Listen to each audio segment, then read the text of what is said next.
Hello বন্ধুরা, আমি পিনাকি। তোমরা দেখছো পিনাকি মাইজি ব্লগস। আশা করি তোমরা সবাই ভালো আছো, সুস্থ আছো। এখন একটা নতুন ভিডিও নিয়ে চলে এসেছি। এই ভিডিওতে কথা বলবো ওয়ার টু ভার্সেস কুলি ওভারসিজ অ্যাডভান্স বুকিং নিয়ে। দেখো, দুটো সিনেমারই ওভারসিজ অ্যাডভান্স বুকিং শুরু হয়ে গেছে।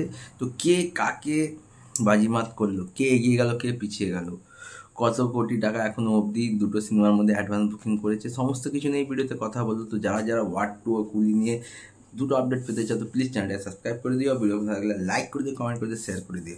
দেখো, প্রথমে আসছি কুলির কথায়। দেখো, কুলি সুপারস্টার রজনীকান্তের যা ক্রেজ, ওয়ার টু থেকে প্রচুর এগিয়ে আছে। এছাড়াও কুলির অ্যাডভান্স বুকিং প্রায় দিন দশেক আগে শুরু হয়ে গেছিলো।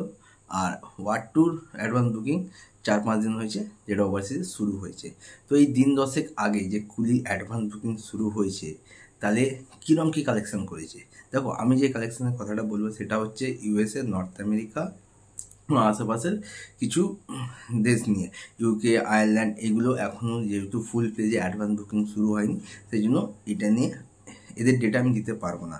তো শোনা যাচ্ছে এখনও অবধি সুপারস্টার রজনীকান্ত তার যা ঝড় চালিয়েছে ওভারসিজে, মাত্র ইউএসএ, নর্থ আমেরিকা থেকে প্রায় 1.32 মিলিয়ন টিকিট মানে কালেকশন করে নিয়েছি।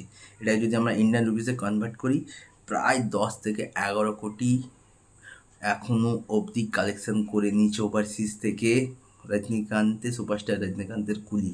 মানে বুঝতে পারছো, প্রায় 10-12 দিনের মধ্যে ওভারসিজ থেকে ইউএসএ, নর্থ আমেরিকা এবং আশেপাশের কিছু দেশ থেকে 10 থেকে 11 কোটি টাকা বক্স অফিস কালেকশন করে নিয়েছে। আমরা যদি আসি ওয়ার টুর কথায়, দেখো ওয়ার টু 4 থেকে 5 দিন হয়েছে ওভারসিজে অ্যাডভান্স বুকিং শুরু করেছে। দেখো, কুলির তুলনায় ওয়ার টুর অ্যাডভান্স বুকিং ধীর গতিতে চলছে, কিন্তু যত দিন এগাবে তত কিন্তু গতিবেগ বাড়বে। তো এখনও অবধি যদি বলি ওয়ার টু কিরম কী কালেকশন করেছে, তাহলে 2.20K ইউএসডি ডলার এখনও অবধি War two box office collection করে নিয়েছে। যদি এটা ইন্ডিয়ান কারেন্সিতে বলি, প্রায় 1.80 থেকে 2 CR, মানে 1,80,00,000 থেকে 2 কোটির মধ্যে অ্যাডভান্স বুকিং ওয়ার টু এখনও অবধি ওভারসিজ থেকে করে নিয়েছে। মানে কুলি 10 থেকে 11 কোটি অ্যাডভান্স বুকিং করেছে, ওয়ার টু সেখানে মাত্র 2 কোটির কাছাকাছি অ্যাডভান্স বুকিং করেছে। তো ওভারসিজ অ্যাডভান্স বুকিংয়ে কুলি অনেকটাই এগিয়ে গেছে, ওয়ার টু সেখানে সামান্য হলেও পিছিয়ে আছে।